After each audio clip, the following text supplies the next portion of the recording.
સાહેબ હું તો જમવા બેસું એટલે ફટ દઈને 5 જ મિનિટમાં બધું જમી લઉં. હું કહેવીને પોતાની જાત ઉપર ગર્વ કરનારા ઘણા બધા પેશન્ટ મારી પાસે આવે છે. પણ શું તમે જાણો છો કે ઝડપથી ખાવાથી આપણા શરીરમાં 4 ગંભીર નુકસાન થાય છે કે જે અનેક પ્રકારના રોગોનું કારણ બને છે. મહર્ષિ ચરક કહે છે અતિ દ્રુતમ અતિ વિલંબિતમ ચ, એટલે કે બહુ ઝડપથી ખાવું પણ નુકસાનકારક છે અને બહુ ધીમે ખાવું પણ નુકસાનકારક. તો આજના વિડીયોમાં આપણે જોશું ઝડપથી ખાવાના 4 મહત્વના નુકસાન કે જે આપણે અનેક પ્રકારના રોગો કરે છે.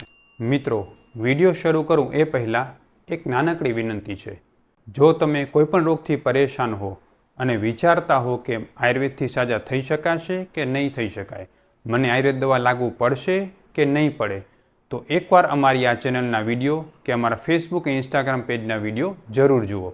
તમને હજારો દર્દીના એવા સાચા અનુભવ મળશે કે જેમણે આયુર્વેદથી સારું આરોગ્ય મેળવ્યું છે. તમારો આયુર્વેદનો વિશ્વાસ વધશે. એટલે પહેલાં સાંભળો અને પછી આયુર્વેદને અપનાવવાનો નિર્ણય કરો. આયુર્વેદ ચિકિત્સા માટે તમે અમારો સંપર્ક પણ કરી શકો છો. નમસ્કાર, હું છું doctor Vishal Pandya, MD Ayurveda physician, Panchakarma specialist, Sanjivani Ayurveda hospital, Gandhidham, કચ્છથી.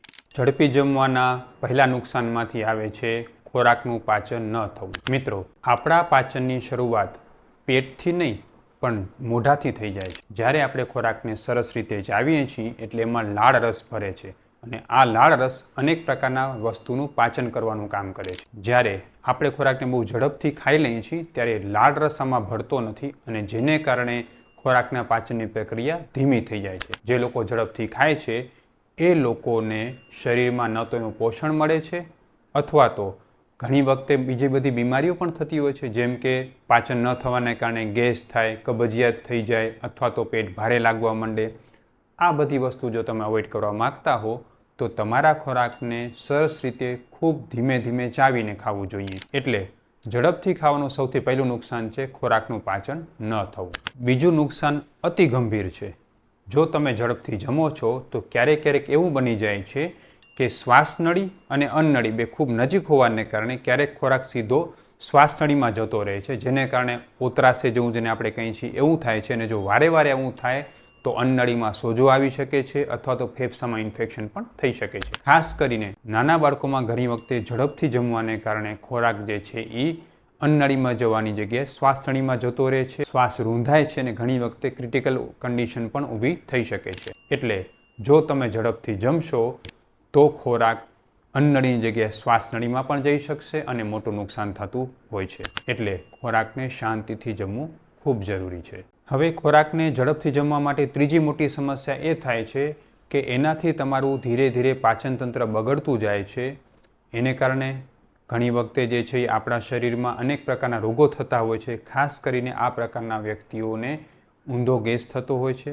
એને કારણે મગજમાં ટેન્શન, વિચારવાયુ, આ બધી સમસ્યાઓ પણ થતી હોય છે. એટલે તમે જ્યારે ખોરાકને ઝડપથી જમો છો અને ખોરાક પૂરતો પચતો નથી, એમાંથી અપચાના રોગો તો થાય જ છે, પણ એને કારણે ઘણી વખતે શરદી, ઉધરસ, તાવ એવા અનેક પ્રકારના રોગો થાય છે કે જે ખોરાકના પાચન ન થવાને કારણે થાય છે. કારણ કે આયુર્વેદમાં કહ્યું છે રોગા સર્વેપી મંદે અગ્નો. તમારી પાચન શક્તિ તો સારી છે પણ તમે ખોરાક જ એટલો ઝડપથી ખાઓ છો કે પચી શકતો નથી અને આ અપચેલો ખોરાક અનેક પ્રકારના રોગો તમને કરી શકે છે. હવે ચોથું નુકસાન છે તમને પોષણ મળશે નહીં. મિત્રો, ઘણા બધા વ્યક્તિઓ એમ કહેતા હોય છે કે સાહેબ હું તો ખૂબ પૌષ્ટિક ખોરાક ખાઉં છું, મને પૂરતું પોષણ કેમ નથી મળતું, મારા શરીરમાં વિટામિન અને કેલ્શિયમની ખામી કેમ થઈ જાય છે. આનું મેઇન કારણ છે તમારું પાચન. જો ખોરાકનું પાચન નહીં થાય તો તમને પોષણ નહીં મળે. પછી ભલે તમે ગમે એટલું સારું પોષણયુક્ત ખાવાનું ખાતા હો પણ તમને પોષણની જગ્યાએ રોગ જ મળશે. એટલે જો તમે ખૂબ ઝડપથી ખાઓ છો, એ ખોરાક ગમે એટલો પૌષ્ટિક હોય પણ એ પૂરતી રીતે પચતો નથી અને એને કારણે ધીરે ધીરે તમારા શરીરમાંથી વિટામિન, કેલ્શિયમ વગેરે ઓછું થતું જાય છે. એટલે જે લોકો ઝડપથી જમે છે એને ખોરાકના જે પોષક તત્વો છે નથી મળતા અને પરિણામે મોટું નુકસાન થતું હોય છે. હવે આનો ઉપાય શું? તો આનો ઉપાયમાં ચરક સંહિતામાં સ્પષ્ટ લખ્યું છે નાતિ દ્રુતમ નાતિ વિલંબિતમ તન્મના ભુંજિત. તન્મના ભુંજિત એટલે કે શાંતિથી જમો, ખોરાકમાં મન પરોવીને જમો.